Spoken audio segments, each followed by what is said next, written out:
actuellement un problème électrique sur les générateurs du navire, mais la situation est sous contrôle. Les techniciens travaillent actuellement pour résoudre ce problème. Je m'appelle Thibaut François, je suis un ancien membre d'équipage du Costa Concordia, je vais vous raconter mon histoire. J'ai postulé pour Costa Croisière via une agence espagnole et ensuite j'ai embarqué comme membre d'équipage et comme hôte international à bord du Costa Concordia au mois d'octobre 2011. On faisait alors Savone en Italie, Marseille, Barcelone, Palma de Majorque. Ensuite, on avait une journée de navigation. On est arrivé donc à Civitavecchia, qui est le port de croisière pour la ville de Rome. Pour moi, ça a été une journée normale, mais vraiment normale. Je vais dans ma cabine, je me connecte à Internet, je discute avec un de mes meilleurs amis et à un moment, je sens un choc. Et lui aussi a vu et a entendu. Il me dit, dis donc ce soir, c'est costaud, enfin la mer elle est costaud. Je dis ouais. Et ensuite, plus rien. Le noir complet, plus de réseau internet, plus rien, plus rien, plus rien. Mes placards se sont ouverts, donc les placards de ma cabine se sont ouverts. Tout est tombé sur le sol. Donc c'était violent, mais en fait, on pensait que c'était la mer au début. Et peu de temps après, on a entendu donc l'alarme qui a signifié une voie d'eau sur le navire retentir.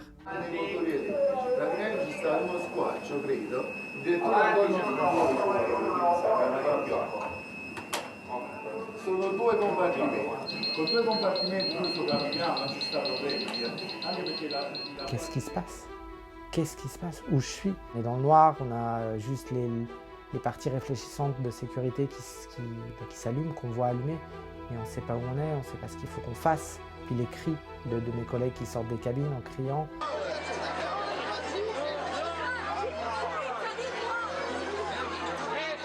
En tant qu'hôte international, il fallait que j'aille à la passerelle de commandement et faire les annonces de sécurité aux passagers. Donc je pars avec une couverture sur les épaules, avec mon gilet de sauvetage. Je monte, donc ma cabine était au pont 3, je monte jusqu'au pont 10 ou 11 à pied, puisqu'il n'y avait plus d'électricité, donc forcément il n'y avait plus d'ascenseur. J'arrive sur la passerelle qui est dans le noir, tous les officiers sont là. Il y a un silence, mais pesant. Mais il y a un silence, c'était horrible. Le bateau avait déjà commencé à se coucher, à s'être penché. Il y avait des bips, il y avait les liaisons radio qu'on entendait. Des problemi a bordo voi? Abbiamo un blackout a bordo e stiamo verificando le condizioni. Che tipo di problema? Solamente il generatore, perché i carabinieri di Prato hanno ricevuto una telefonata di un parente di un marittimo che diceva durante il pranzo gli è cascato tutto in testa. No, negativo, abbiamo un blackout e stiamo verificando le condizioni a bordo.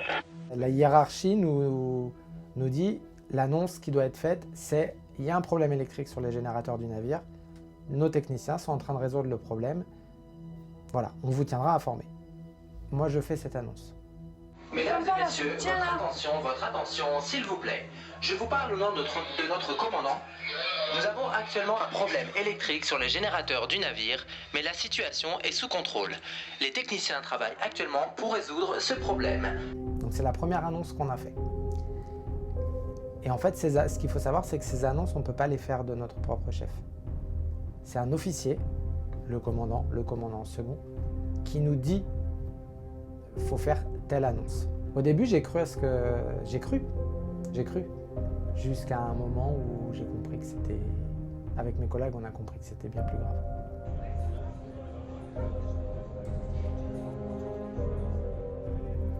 Dans la pièce où on traduisait ces annonces, c'était une petite pièce sur la passerelle, à l'arrière de la passerelle. Il y avait des écrans où on voyait l'eau rentrer, matérialisée par du bleu, et on voyait l'eau qui avançait dans les compartiments étanches. Et on avait compris que la vitesse où l'eau rentrait, que c'était fichu. Il y a des officiers qui avaient compris ça aussi et qui commençaient à s'énerver. Moi j'ai un officier qui a pris un pot, qui l'a jeté à travers la passerelle de nerfs en poussant un cri parce qu'il avait très bien compris ce qui se passait. Mais voilà, nous on attendait, puisque le maître suprême, si on peut dire, c'est le commandant. On s'est dit entre nous, mais qu'est-ce qu'ils attendent? Qu'est-ce qu'ils attendent? Abbiamo finito di sistemare il problema che abbiamo elettrico, il problema elettrico dei generatori. On a fait plusieurs annonces de problèmes électriques. On n'a fait que ces annonces-là. Ensuite, on nous a demandé de descendre à notre point de rassemblement, qui était sur le navire, et d'attendre. Jusqu'au moment où le commandant a pris l'initiative de demander l'abandon du navire.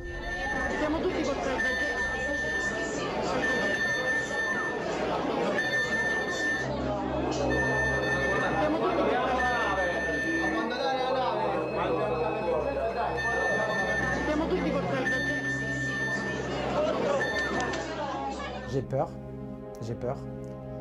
Et en fait, je vois un peu ma vie défiler aussi. Je vois un peu ma vie défiler parce que je me dis, ça se trouve, ça va s'arrêter ici, quoi. J'ai 27 ans, je vais mourir là. Je vais mourir là.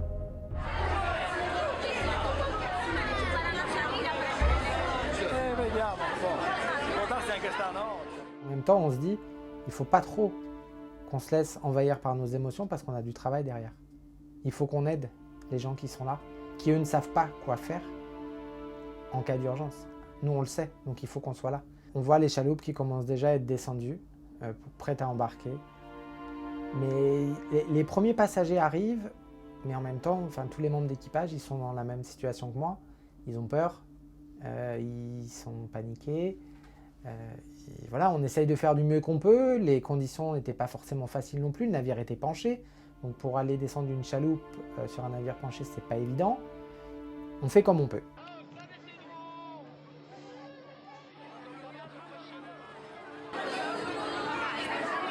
Sì, anche la famiglia qua col bambino, venite qua, venite qua, venite. Il bambino, venite. Il bambino qua, piccolino.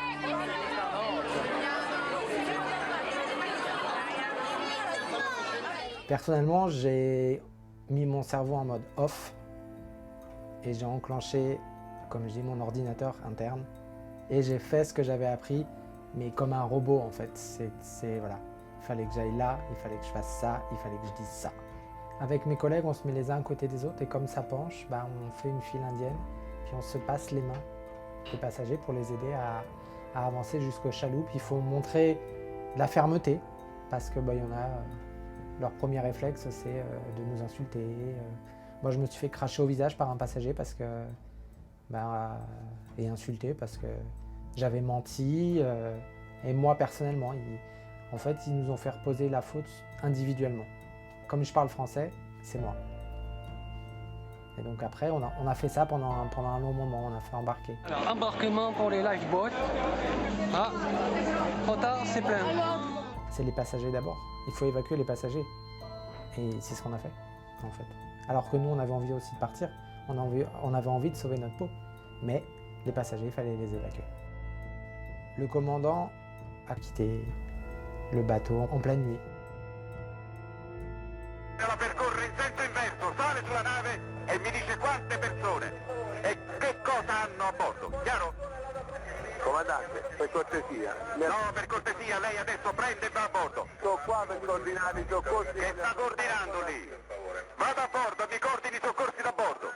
Ci sto andando perché ci sta l'altra lancia che si è fermata. Lei vada a bordo, è un ordine, lei non deve fare altre valutazioni, lei ha dichiarato l'abbandono nave, adesso comando io, lei vada a bordo. Le commandant a quand même essayé de sauver le navire. Il a en fait fait faire demi-tour au navire pour qu'on aille s'échouer sur un banc de sable. Parce que s'il avait continué tout droit, le navire il coulait complètement. Ma chef vient et me dit « Bon, Thibaut, tu montes dans la prochaine chaloupe ». On s'est mis tout au fond, dans un coin avec d'autres collègues. J'ai fermé les yeux, j'ai mis mes mains sur les oreilles. J'étais sauvé. Je regardais le navire et je réalisais seulement ce qui venait de se passer. C'était ma maison depuis plusieurs mois. Et ma maison, elle est en train de sombrer, quoi. Je savais qu'il y avait des blessés. Des morts, je ne savais pas. Je voulais pas l'admettre, je pense. Quand j'ai vu l'ampleur du dégât, l'ampleur de la catastrophe, ça a été terrible. Ça a été terrible.